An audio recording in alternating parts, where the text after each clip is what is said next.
Donald Trump has just 8 days before he will be forced to make up his mind on Iran. He says he wants to end the unpopular war, but insists he is under no time pressure to do so. In reality, the clock is ticking as Trump continues to send out mixed signals.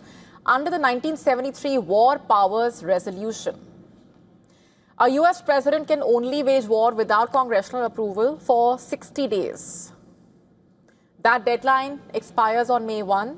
That is when the 60-day period ends, since Trump formally notified the Congress about the military action. Once that deadline hits, Trump will be forced into a critical decision, one that could define the future of this conflict.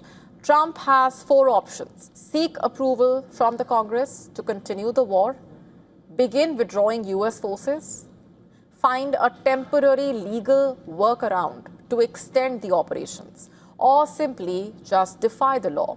But pressure is building up in Washington. Democrats have repeatedly called the war illegal. The Democrats also arguing that the strikes were launched without proper authorization. Even some Republicans previously hinted that they don't want the war to continue beyond the 60-day limit without congressional approval, and this could be a potential turning point in political support for this war. But Trump continues to project confidence. Taking to social media, he has said, I'm quoting, "I have all the time in the world, but Iran doesn't. The clock is ticking," quote unquote. He said this while maintaining that the United States is in no rush to end the war. How long are you willing to wait until you get a unified response? Don't rush me, Jeff.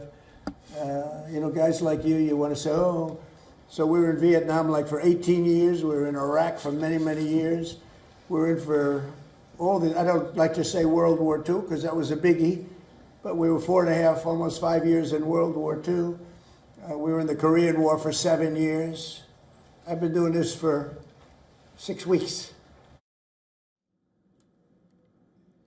But events on the ground are moving fast as the fragile ceasefire remains in place. The Iranian foreign minister will be visiting Islamabad, Muscat and Moscow reportedly to coordinate closely with its partners and consult on regional matters. Iran state news agency earlier reported sound of air defense firing in western Tehran, while the Mehr news agency reported that air defense systems were activated in several parts of the capital to counter hostile targets. From Israel, the defense minister has issued a sharp threat against Iran. He says the IDF is waiting for Washington's green light to resume the war. Katz added that the central objective of the renewed Israeli campaign will be to eliminate the new supreme leader who is reportedly injured during the opening strikes of the operation. So while Trump says there is no rush, the legal, political and military reality telling a different story. With just days left before the deadline, the world is now watching the developments closely because come May 1, Donald Trump will no longer have the luxury of waiting.